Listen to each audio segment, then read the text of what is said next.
Hello guys, இந்த வீடியோவில் April month நடந்த நியூஸை கேட்டகரி வைஸ் நம்ம பார்க்க போகிறோம். வாங்க போகலாம்.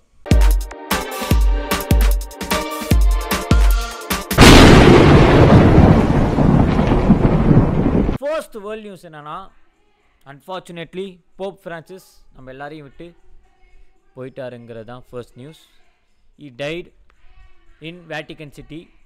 ஸோ அதுதான் வேர்ல்ட் நியூஸில் நம்பர் 1 நியூஸாக போயிட்டுருக்க ஒரு நியூஸாக இருக்குது. நெக்ஸ்ட்டு வேர்ல்ட் நியூஸ் என்னென்னா, எக்ஸ்டிங்க்டான ஸ்பீசிஸ் வந்து டீஎக்ஸ்டிங்க்ட் ஆகிடுச்சு அப்படின்னு சொல்கிறாங்க. எப்படின்னா ஒரு 10,000 வருஷத்துக்கு முன்னாடி எக்ஸ்டிங்க்டான ஒரு ஸ்பீசிஸ் பார்த்திங்கன்னா இப்போ திரும்பி அப்பியர் ஆகிருக்கிறதா நம்மளுக்கு நியூஸ் வருது. அதாவது ரோமுலூஸ் அண்ட் ரீமூஸ் அப்படின்னு சொல்லப்படுற 2 அனிமல்ஸ்.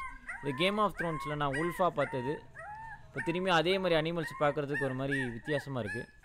ஸோ அவங்க வந்து திரும்பி ரீபர்த் பிறந்தது தான் அடுத்து வந்த பாப்புலர் ஏப்ரல் நியூஸ். நம்ம favourite category news sports news. Sports நியூஸில் ஃபஸ்ட்டு என்ன பார்க்க போகிறோன்னா, ஆஸ் யூஷுவல் ஐபிஎல் வந்து நடக்க ஸ்டார்ட் ஆகிடுச்சு.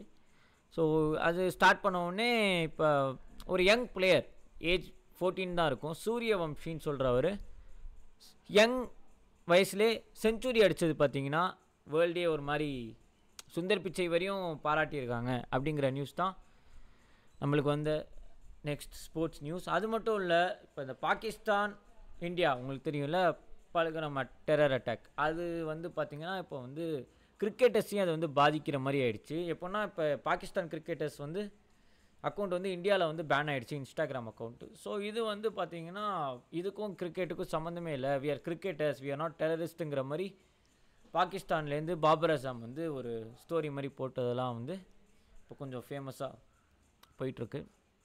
So this is another news, April news. Alright people, technology news. Technology நியூஸில் எனக்கு தெரிஞ்சு எதுவும் ஃபேமஸாக வந்த மாதிரி தெரில. சாம் ஆல்ட்மேன் தான் வந்து ஒரு கோரிக்கை வச்சுருக்காரு. என்னென்னா, இப்போ நீங்கள் வந்து அனுப்புகிற தேங்க்யூலாம் வந்து இங்கே ஜிபியூஸ் வந்து மெல்ட் ஆகிட்டுருக்கு, ஸோ ப்ளீஸ் அதெல்லாம் அனுப்பாதீங்க, உங்களோட கொஷின்ஸை மட்டும் நீங்கள் அனுப்புங்கன்னு மட்டும் அவர் சொன்னார். அது மட்டும் இல்லை, கேன்வா கோட் அப்படிங்கிறத வந்து இப்போ ரிலீஸ் பண்ணியிருக்காங்க கேன்வாஸோட சிஇஓ.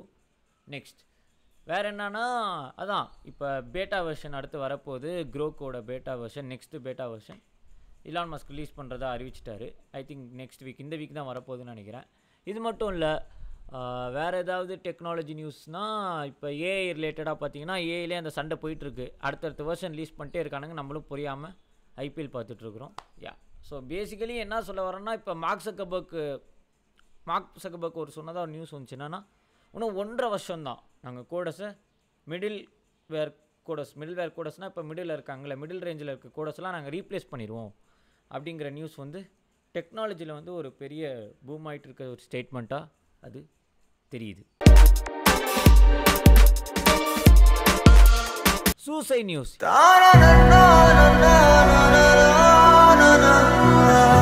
என்ன ப்ரோ சூசைட் நியூஸ் எல்லாம் போடுறீங்க அப்படின்னு நீங்கள் கேட்டிங்கன்னா, இப்போ வந்து இந்தியாவில் பார்த்தீங்கன்னா சூசைட் வந்து ரொம்ப காமன் ஆகின மாதிரி எனக்கு ஒரு ஃபீலிங் இருக்குது. ஏன்னா இப்போ மந்த்லி இப்போ ஏதாவது ஒரு சூசைட் நியூஸ் வந்து நம்மளுக்கு வந்துக்கிட்டே தான் இருக்குது. ஸோ அதனால தான் சூசைட்னே ஒரு கேட்டகரி வச்சு ஒரு நியூஸாக போடுறேன். ஸோ மீஷா அகர்வால் அப்படின்னு சொல்லப்படுற ஒரு இன்ஸ்டாகிராம் இன்ஃப்ளூயன்சர் இறந்துட்டாங்க. She own Meesh cosmetics and Meesh hair oil அப்படின்னு சொல்கிறாங்க. ஏன் அவங்க இறந்தாங்கன்னா, அவங்க இன்ஸ்டாகிராம் ஃபாலோவர்ஸ் கம்மியாகிடுச்சான், அதனால் அவங்க இறந்துட்டாங்க. ஸோ அவங்க பார்த்தீங்கன்னா கிட்டத்தட்ட 2 பிராண்டு வந்து ஓன் பண்ணுறாங்க. She owns 2 brands. Like I think Kylie Jenner மாதிரி ட்ரை பண்ணியிருப்பாங்க போல் காஸ்மெட்டிக்ஸில் உள்ளே வரணும்னு. அவங்க இறந்துட்டாங்க. ஏன் இறந்தாங்கன்னா, ஏன்னா அவங்களுக்கு ஃபாலோவர்ஸ் கம்மியாகிடுச்சான். அதை தான் அவங்க ரீசனாக சொல்லியிருக்கிறது. அவங்களோட ரிலேட்டிவ்ஸு, அவங்க சிஸ்டருன்னு நினைக்கிறேன். ஸோ சிஸ்டரோ அவங்க கசின் யாரோ அவங்க சொல்லியிருக்காங்க, இந்த மாதிரி அவங்களுக்கு ஃபாலோவர்ஸ் வந்து அவங்களுக்கு 1 மில்லியன் தான் ஃபாலோவர்ஸ் டார்கெட்டாக, அதை ரீச் பண்ண முடியல அப்படின்னு சொல்லிட்டு அவங்க இறந்துட்டதான் நியூஸ் வந்துச்சு. இல்லை அன்ஃபாலோ பண்ணிட்டாங்களா எனக்கு கரெக்டாக தெரில. பேசிக்கலி அவங்களுக்கு எவ்வளோ ஃபாலோவர்ஸ்மா இருந்தாங்க, 359K 3 லட்சம் ஃபாலோவர்ஸ் வந்துருக்காங்க. இதுக்கே இவங்க வந்து ஃபாலோவர்ஸ் அச்சீவ் பண்ணலன்னு சூசைட் பண்ணிக்கிட்டாங்க. எனக்கு அது உண்மையிலே வந்து எனக்கு சீரியஸாக I'm not getting it guys. என்ன ப்ராப்ளம்னே தெரில. ஸோ இவ்வளோ ஃபாலோவர்ஸ் வச்சு எப்படி அவங்க இறந்தாங்கன்னே எனக்கு தெரில. ஸோ இதான் வந்து நம்மளுக்கு வந்து சூசைட் நியூஸ். Tariff news. என்ன ப்ரோ டரிஃப் நியூஸா? என்னது ப்ரோ இதுனா? ட்ரம்ப் ஆரம்பிச்சு விட்டது. இப்போ டரிஃபுக்குனே ஒரு கேட்டகரி செட் பண்ண வேண்டியதாகிடுச்சு நான். யா ஸோ இப்போ டரிஃப்னா இப்போ இந்த போன மாதம் என்ன நடந்துச்சுன்னு உங்களுக்கே தெரியும். டரிஃப் என்ன ஆச்சுன்னு. சைனா யூஎஸ் டரிஃப் 50%, 80%, 100%, 120%, 200%, 215%ன்னு சொல்லிட்டு மாற்றி மாற்றி ஏற்றிட்டு போனாங்க. ஸோ அதனால் company called Temu they stop their shipping products. ஏன்னா டரிஃப் அதிகமாக இருக்குன்னு.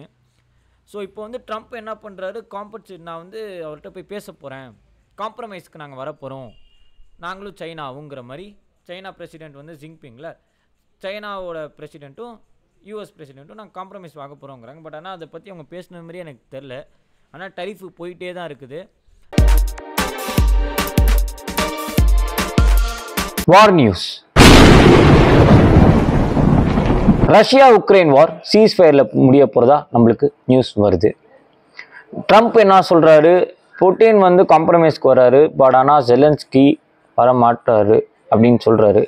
பட் ஆனால் 2 கண்ட்ரியோட நம்ம ஸ்டாட்ஸ் பார்க்கும்போது அவங்க 2 பேரும் பார்த்தீங்கன்னா காம்ப்ரமைஸ்க்கு வர மாதிரி தான் தெரியுது. சீஸ்ஃபயர் கூடிய விரைவில் நம்ம பார்க்கலாங்கிறது நம்மளுக்கு வர நியூஸ்.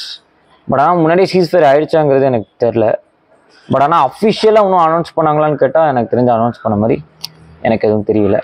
நெக்ஸ்ட்டு என்னென்னா இந்தியா பாகிஸ்தான் வார், பலகலம் டெரர் அட்டாக் அப்படிங்கிறது நம்ம எல்லாருக்கும் தெரியும். 26 சிவிலியன்ஸ் இறந்தது.